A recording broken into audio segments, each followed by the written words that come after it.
Hii ni Fumo 255. Karibu katika dondoo za habari. Kama huja subscribe YouTube channel yetu, fanya hivyo hivi sasa ili usipitwe na kila kinachotrend huko kwenye mitandao ya kijamii kinachohusiana na michezo kubwa bwana.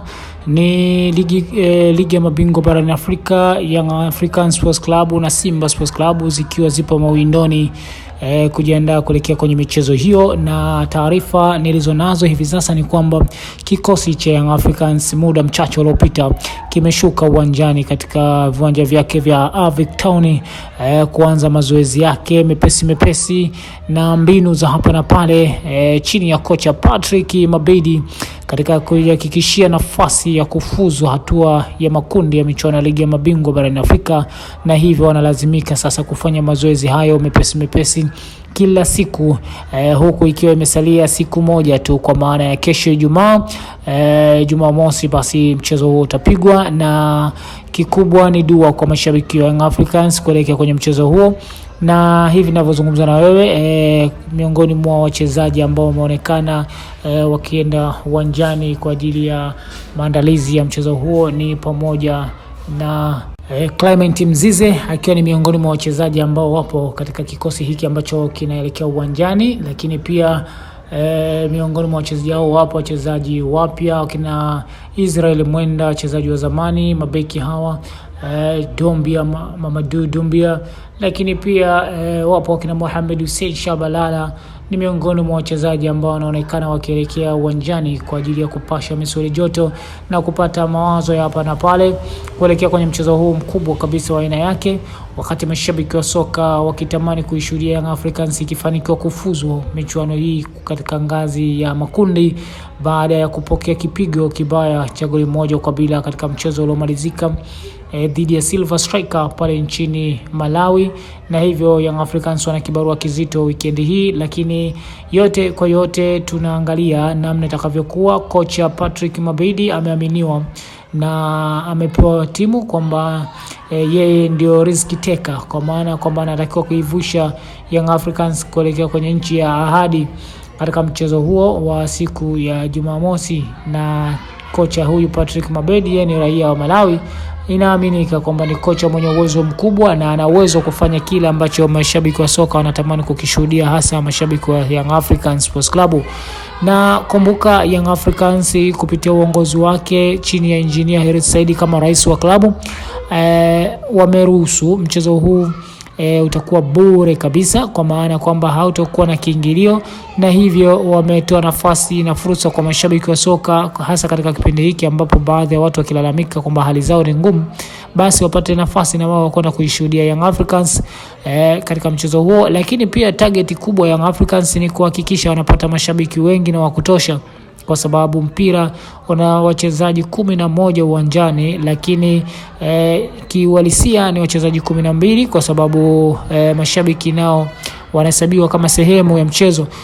Kwa hiyo Young Africans inawahitaji mashabiki wake kwa udi na uvumba kuelekea kwenye mchezo huo, ili kama kufuzu basi wafuzu wote, na kama kufeli basi wafeli wote wakiwa pamoja wanaipigania timu. Ndio maana uongozi wa Young Africans wakaruhusu kwamba mchezo huu uwe bure kabisa, usiwe na kiingilio chochote. Wakati Young Africans inajiandaa kuelekea kwenye mchezo huo, muuaji alifunga Young Africans goli. Huyu si mwingine ni mchezaji Vunga ambaye aliibuka kidedea kwenye mchezo uliopita kama shujaa wa mchezo. Basi kwa taarifa fupi tu ni kwamba huyu bwana Vunga yeye ameweza kutoa tuzo ya mchezaji bora wa mechi katika ligi kuu huko nchini Malawi.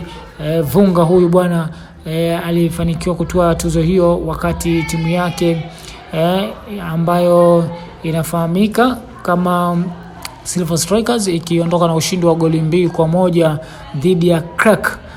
Na hivyo Vunga akawa mchezaji bora. Kwa matokeo ya namna hii, ina maana inamuongezea confidence huyu bwana Vunga kuelekea kwenye mchezo huo, huenda akaleta makeke zaidi, na ni mchezaji wa kuchungwa hasa katika kipindi hiki ambapo Young Africans inahitaji matokeo ya namna yoyote ile ambayo yataifanya waweze kuvuka na kusonga mbele. Ukiachia mbali Young Africans, kwa upande wa Simba Sports Club nao mabia hii ya soka Afrika Mashariki na Kati, siku ya Jumapili watashuka uwanjani wenyewe, itakuwa ni tarehe 26 kama sijakosea, watakaposhuka katika uwanja wa Benjamin Mkapa kutupa karata yao ya mwisho na wao kuania kufuzu michuano hiyo ngazi ya hatua ya makundi, ambapo Simba Sports Club tayari ilishaweka mguu mmoja mbele, kwa sababu katika mchezo wa kwanza ilipata matokeo ya ushindi mnono wa goli 3-0 mbele ya Nsingizini kule Malawi. Na hivyo basi Simba Sports Club safari yao inaonekana kama kuwa nyepesi hivi kuelekea kwenye mchezo huo. Wakati huo wachezaji kama Kibu Dennis, Prosper Abraham na wengine wakina nani hawa wengine ambao wameiwezesha Simba kufanya vizuri siku hiyo, wanatarajiwa kufanya makubwa zaidi, wakati utakuwa ni mchezo wa pili chini ya kocha wao kocha Matatu. Huu utakuwa mchezo wake wa pili Pantevi, baada ya mchezo wake wa kwanza wa kiushindani watu wameweza kuona pale Malawi, na mpira ulipigwa kweli kweli, pira biriani, pira sambusa, pira sigara lilipigwa pale, na hivyo basi wengi wanatamani kuona burudani hiyo ikiendelea katika uwanja wa Benjamin Mkapa. Na taarifa njema kwa mashabiki wa soka wa Simba Sports Club ni kwamba klabu hiyo imechaguliwa kwa miongoni mwa vilabu vitano, vilabu 10 ambavyo vinawania tuzo ya klabu bora barani Afrika. Hii ni taarifa njema kwa kweli kwa mashabiki wa soka wa Simba Sports Club, na tunafahamu Simba Sports Club walifanikiwa kuingia hatua ya finali ya michuano ya kombe la shirikisho barani Afrika, ambapo waliweza kucheza na RS Berkane katika mchezo huo, na hivyo ikawa ni moja kati ya credit kubwa sana ambazo zikawezesha kuwa miongoni mwa klabu ambazo zinawania tuzo hiyo ya klabu bora barani Afrika. Wakati miongoni mwa klabu zinazowania nafasi hiyo ni pamoja na RS Berkane, ni pamoja na Mamelodi Sundowns, Al Hilal ya Omdurman hii, lakini bila kusahau Orlando Pirates na Stella Mbochi, lakini Pyramids Football Club, ASEC Mimosa, Constantine, CS Constantine na Sierra Belouizdad. Hizi timu 10 ambazo zinawania nafasi ya kuwa moja kati ya klabu bora barani Afrika kwa msimu wa 2025 na Simba yenyewe ikiwemo. Lakini habari njema pia kwa Simba Sports Club ni kwamba mchezaji wao Shomari Kapombe amekuwa ni miongoni mwa wachezaji ambao wanawania tuzo ya mchezaji bora mzawa ya mchezaji bora wa ligi za ndani, kwa maana ligi za Afrika, ambaye anawania tuzo hiyo ya soka barani Afrika. Na hii pia ni habari njema kwa kweli, kwa maana kwamba kushuhudia Shomari Kapombe anawania tuzo hiyo Interclub Player of the Year, kwa maana klabu zile zilizopo ndani ya bara la Afrika wachezaji wake. Na Shomari Kapombe yupo na washindani wengi kweli, lakini kwa haraka naweza nikakutajia kama Mohamed Chibi, Fiston Mayele, So Fundi, lakini Blati Toure, bila kusahau Ismail Belakasem na Imam Ashur wa klabu hii ya Al Ahly ya Misri.